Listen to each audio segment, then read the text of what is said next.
I was just telling Andrew, I'm like, man, he's got a Carolina blue jacket on. He's got two fellow Tar Heels up here. Much respect. Put your hands together for his jacket and best dress.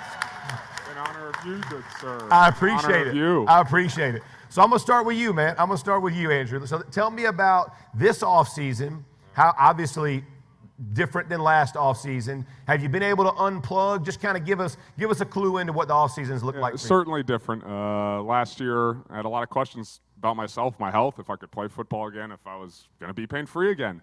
And this year, very different. Had an amazing time playing football, had fun playing football again. Yeah. And got married, which is probably the most important thing that'll ever happen. Yeah. So I waited 10 years for her to ask me, so I don't know what else I should have done. Sheesh. That's a joke, by the way. But it's been great. It's been good. And certainly since being back, it's about getting a little bit better every day. A little better, a little better, a little better. I love it. I love it. So let's talk about you. So coming from Detroit, coming here to Indy, tell me about the fan base embracing you. And how important is that for a guy who's coming in? You know, Chris was just up here, Chris Ballard was just up here talking about adding pieces and parts and what that really looks like. Kind of talk about just the fans, man, and how they embrace you and what it made you feel like.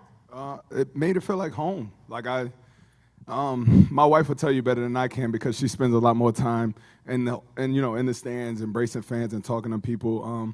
She loves it. She could tell you how much they love us. Being here, how much we do for the community, how much more we want to do. It's just been overwhelming for love, and I mean they accepted me and took me in from a lot of speculation and a lot of things that I've been through, and they welcomed me, loved me up, and I just was happy to play in front of them. How good is that? All right, so let me say, put your hands. All right.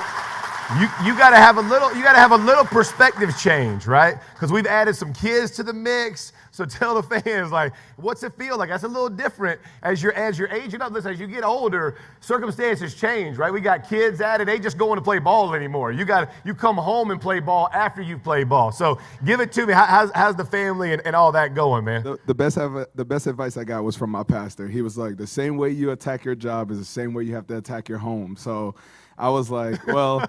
It took me a while to understand it, but then, the more effort and the more time I put into my family and the same amount of time and effort I was putting on the field. So once I, grasped that idea and understood what he was saying, it became much more smoother for me, and became a lot more fun. Now I feel like my kids are bonding with me. They know who I am. They know who the mom is. They spent 9 months with her, so it's a great feeling, and once I got that idea, it was great. I love it, man. I love it. All right, Darius, we're coming to you. So let me ask you this. All-Pro, right? All-Pro defensive rookie. Lighten it up.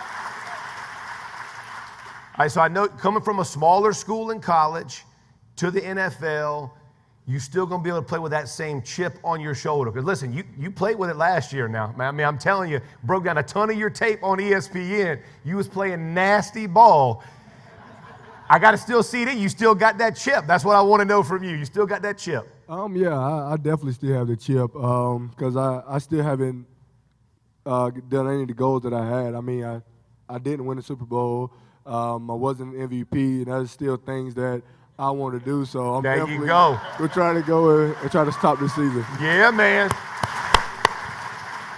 I don't know if it could make me happier if you won the MVP over a quarterback. I don't know if I could. You would not have a happier announcer anywhere in the country if that happened. I don't know if the media will let that happen. I can tell you I would vote that way for sure. Hey, so tell me this. When did you know? So I'm an undrafted free agent. I come to the NFL.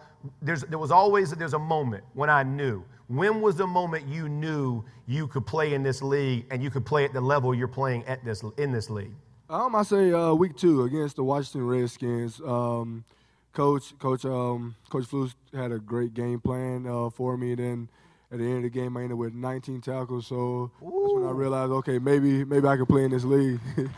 Dog. 19 tackles?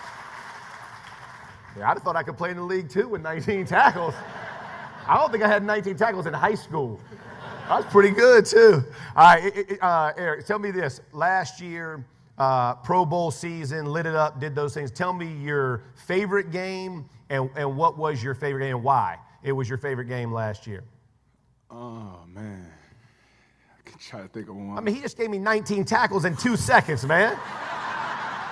I mean, my goodness. I mean, our offense, we had to overcome so much. And I'll lean on the Miami game.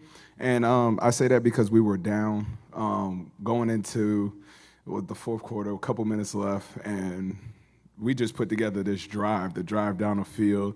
And me and Andrew have been working on this route all week. And I was so tired of him calling me to work on this route. We spend a lot of time together during the week. And he called the play, and I was like, all right, I'm just go out there and do what Andrew tells you to do, you know? I went out there, I did that, and Andrew the way he looked off the safety, I went and rewatched it, the way he looked off the safety and just knew where I was going to be, it just proves that everything that we have been doing, everything we have been working on just came to fruition. It was just there, boom. Yeah. And then we won. I mean, we won that game. We came back, we won, and we were building that streak, and it just kept going. And that to me, that game was like, okay, we on to something. Like this it. I love it. So listen, I want you to hear what they both just said, and I want you to just kind of expound on it just for a second.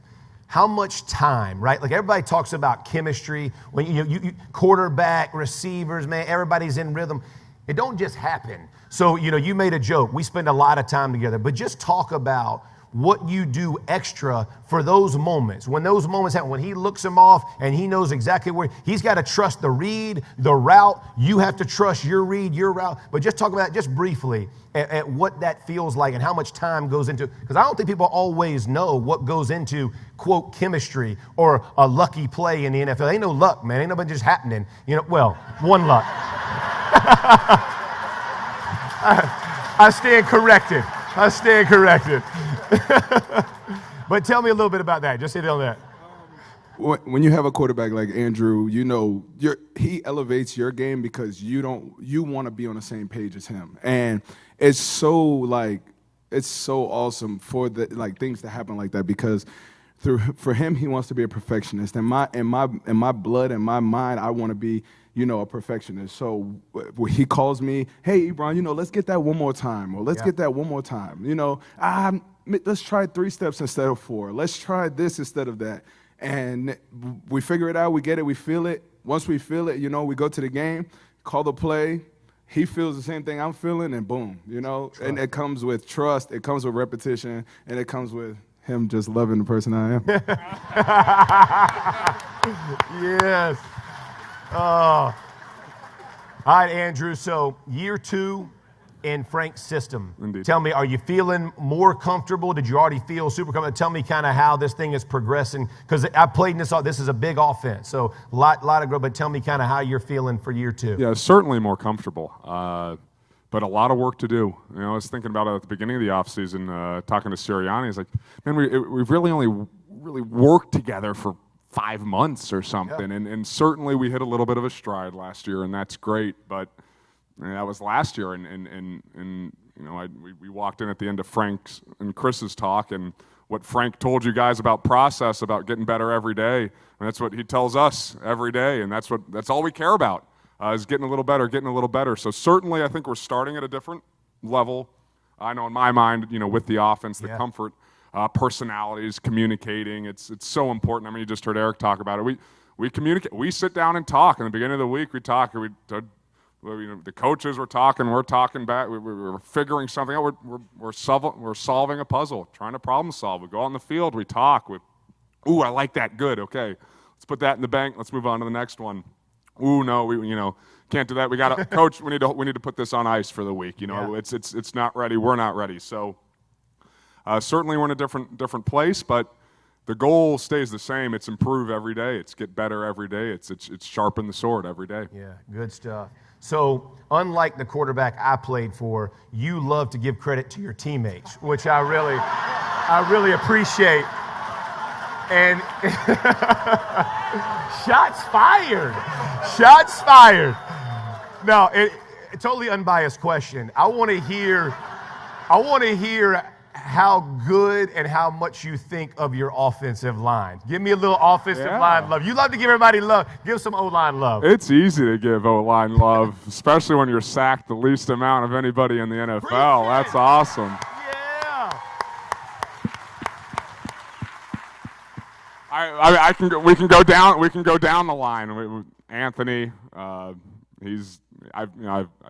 only ever played with Anthony as a left tackle in the NFL. Very, very close bond with him. He does a heck of a job. I think he's very underrated in this league. And you played with Anthony, I think, for a year. Yes, sir. And he's grown a bunch. He works his butt off. He's an incredible football player. Quentin came in, and I don't think any of us, certainly not Eric, what Darius and Quentin did, the impact they had as rookies on a team was really special. And the leadership roles they both developed into. He's a mean guy. Yeah.